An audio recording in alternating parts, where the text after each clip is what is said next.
Friends, welcome to Yashu R K. Vlogs. ಇವತ್ತು ಈರುಳ್ಳಿ ಪೈರು ಪಲ್ಯ ಅಥವಾ ಈರುಳ್ಳಿ ಹೂವಿನ ಪಲ್ಯ ಯಾವ ರೀತಿ ಮಾಡೋದು ಅಂತ ನೋಡೋಣ ಬನ್ನಿ. ಈರುಳ್ಳಿ ಪೈರು ಪಲ್ಯ ಮಾಡೋದಕ್ಕೆ ಏನೇನು ಬೇಕು ನೋಡ್ಕೊಳ್ಳೋಣ. ಇಂಗ್ರೀಡಿಯೆಂಟ್ಸು: ಮೊದಲನೇದಾಗಿ ಈರುಳ್ಳಿ ಪೈರು ತೊಗೊಂಡಿದ್ದೀನಿ. ಇದನ್ನು ಚೆನ್ನಾಗಿ ಕ್ಲೀನ್ ಮಾಡಿಬಿಟ್ಟು ವಾಶ್ ಮಾಡಿ ಸಣ್ಣದಾಗಿ ಕಟ್ ಮಾಡಿ ಇಟ್ಕೊಂಡಿದ್ದೀನಿ. 2 ರಿಂದ 3 ಟೊಮೊಟೊ ತೊಗೊಂಡು ಅದನ್ನು ಸಣ್ಣದಾಗಿ ಕಟ್ ಮಾಡ್ಕೊಂಡಿದ್ದೀನಿ. ರುಚಿಗೆ ತಕ್ಕಷ್ಟು ಉಪ್ಪು, ಅರ್ಧ ಚಿಟಿಕೆ ಸ್ಪೂನ್ ಅರಿಶಿಣ, 1.5 ಟೀ ಸ್ಪೂನ್ ಧನಿಯಾ ಪೌಡರ್, 3 ರಿಂದ 4 ದೊಡ್ಡದಾಗಿರೋ ಈರುಳ್ಳಿ ತೊಗೊಂಡಿದ್ದೀನಿ, 5 ರಿಂದ 6 ಹಸಿಮೆಣಸಿಕಾಯಿ, ಅರ್ಧ ಬೌಲ್ ತೆಂಗಿನಕಾಯಿ ತುರಿ, ಒಗ್ಗರಣೆಗೆ ಕರಿಬೇವು ಮತ್ತು ಸಾಸಿವೆ, ಡೀಪ್ ಫ್ರೈ ಮಾಡೋದಕ್ಕೆ ಆಯಿಲ್ ತೊಗೊಂಡಿದ್ದೀನಿ. ಬನ್ನಿ ಫ್ರೆಂಡ್ಸ್, ಹೇಗೆ ಮಾಡೋದು ಅಂತ ನೋಡೋಣ. ಈಗ ಈರುಳ್ಳಿ ಫ್ರೈ ಮಾಡೋದನ್ನು ಯಾವ ಥರ ಅಂತ ನೋಡ್ಕೊಳ್ಳೋಣ. ಫಸ್ಟು ಒಂದು ಪ್ಯಾನ್ ಇಟ್ಟು ಅದನ್ನು ಬಿಸಿ ಮಾಡ್ಕೊಂಡಿದ್ದೀನಿ. ಬಿಸಿ ಆಗಿದೆ ಆಲ್ರೆಡಿ. ಈಗ ಅದಕ್ಕೆ ಆಯಿಲ್ ಆ್ಯಡ್ ಮಾಡ್ತಾ ಇದ್ದೀನಿ. ಸಾಸಿವೆ ಹಾಕಾಯಿತು, ಅದಕ್ಕೆ ಕರಿಬೇವಿನ ಸೊಪ್ಪು ಆ್ಯಡ್ ಮಾಡ್ತಾ ಇದ್ದೀನಿ. ಈಗ ಕರಿಬೇವಿನ ಸೊಪ್ಪು ಹಾಕಿ ಈಗ ಈರುಳ್ಳಿ ಆ್ಯಡ್ ಮಾಡ್ತಾ ಇದ್ದೀನಿ. ಈಗ ಈರುಳ್ಳಿನ ಫಸ್ಟ್ ಫ್ರೈ ಮಾಡ್ಕೊಳ್ಳೋಣ ಸ್ವಲ್ಪ.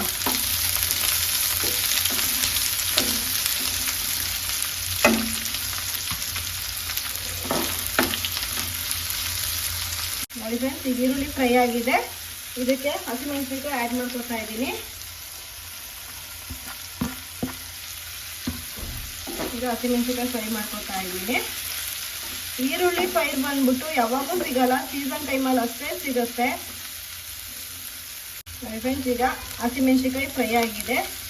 ಈಗ ಇದಕ್ಕೆ ಟೊಮೊಟೊ ಆ್ಯಡ್ ಮಾಡ್ಕೊತೀನಿ.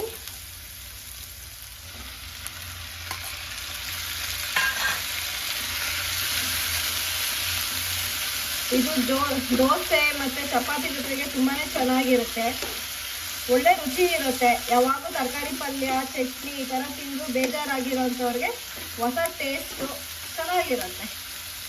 ಈಗ ಟೊಮೊಟೊ ಈರುಳ್ಳಿ ಎಲ್ಲ ಚೆನ್ನಾಗಿ ಫ್ರೈ ಆಗಿದೆ. ಇದಕ್ಕೆ ರುಚಿಗೆ ತಕ್ಕಷ್ಟು ಉಪ್ಪು ಹಾಕೊಳ್ಳೋಣ.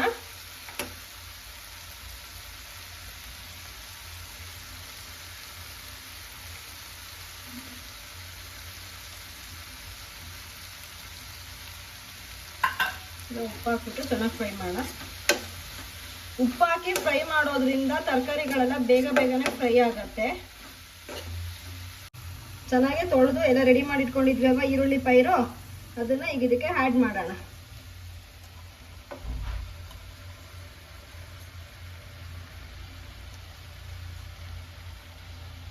ಆ್ಯಡ್ ಮಾಡಿಬಿಟ್ಟು ಒಂದ್ಸರಿ ಚೆನ್ನಾಗಿ ಮಿಕ್ಸ್ ಕೊಡೋಣ.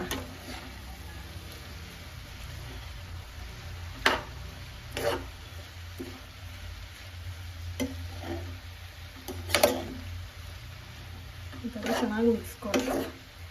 ಇದಕ್ಕೀಗ ಮಿಕ್ಸ್ ಎಲ್ಲ ಕೊಟ್ಟಿದ್ದಾಯಿತು. ಈಗ ಇದಕ್ಕೆ ಧನಿಯಾ ಪೌಡರ್ ಮತ್ತು ಅರಿಶಿನ ಆ್ಯಡ್ ಮಾಡ್ಕೊಳ್ಳೋಣ.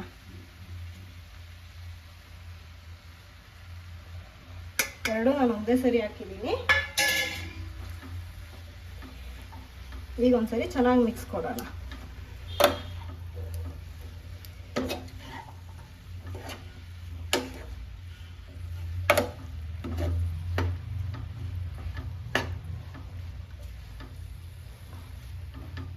ಈಗ ಇದಕ್ಕೆ ತೆಂಗಿನಕಾಯಿ ತುರಿ ಆ್ಯಡ್ ಮಾಡ್ಕೊಳ್ಳೋಣ.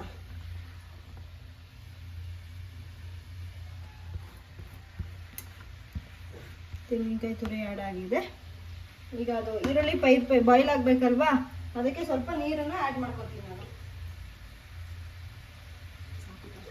ಈಗ ಇದಕ್ಕೆ ಸ್ವಲ್ಪ ನೀರು ಆ್ಯಡ್ ಮಾಡ್ತಾ ಇದ್ದೀನಿ. 1 ಟೀ ಲೋಟದಷ್ಟು ನೀರನ್ನು ಆ್ಯಡ್ ಮಾಡ್ತಾ ಇದ್ದೀನಿ. ಆ್ಯಡ್ ಮಾಡಿಬಿಟ್ಟು ಚೆನ್ನಾಗಿ ಮಿಕ್ಸ್ ಕೊಡ್ತೀನಿ.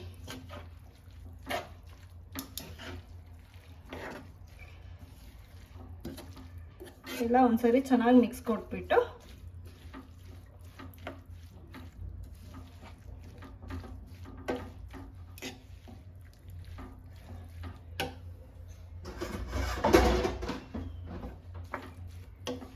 ನೋಡಿ, ಈಗೆಲ್ಲ ಚೆನ್ನಾಗಿ ಮಿಕ್ಸ್ ಕೊಟ್ಟಿದ್ದೀನಿ. ಈಗ ಲಿಡ್ನ ಕ್ಲೋಸ್ ಮಾಡ್ತಾ ಇದ್ದೀನಿ. ಲಿಡ್ನ ಕ್ಲೋಸ್ ಮಾಡಿ 2 ರಿಂದ 3 ನಿಮಿಷ ಬಾಯ್ಲ್ ಮಾಡಕ್ಕಿರ್ತೀನಿ. ಈಗ ಬಾಯ್ಲ್ ಆಗ್ತಾ ಇದೆ ನೋಡಿ ಫ್ರೆಂಡ್ಸ್. ಈಗ ಬಾಯ್ಲ್ ಆಗಿದೆ. ಈಗ ಒಂದ್ಸರಿ ಮಿಕ್ಸ್ ಕೊಟ್ಬಿಟ್ಟು ಸ್ಟವ್ನ ಆಫ್ ಮಾಡ್ಕೊಳ್ಳೋಣ. ತುಂಬ ಘಮ ಅಂತ ಸ್ಮೆಲ್ ಬರ್ತಾ ಇದೆ. ಈಗ ಚೆನ್ನಾಗಿ ಮಿಕ್ಸ್ ಕೊಟ್ಟಾಯಿತು. ಈಗ ಇದನ್ನು ಆಫ್ ಮಾಡ್ಕೊತೀನಿ. ಈರುಳ್ಳಿ ಪೈರು ಪಲ್ಯ ready. Welcome to Yashu R K vlogs. ಇವತ್ತು ಈರುಳ್ಳಿ ಪೈರು ಪಲ್ಯ ಅಥವಾ ಈರುಳ್ಳಿ ಹೂವಿನ ಪಲ್ಯ ಯಾವ ರೀತಿ ಮಾಡೋದು ಅಂತ ನೋಡೋಣ ಬನ್ನಿ.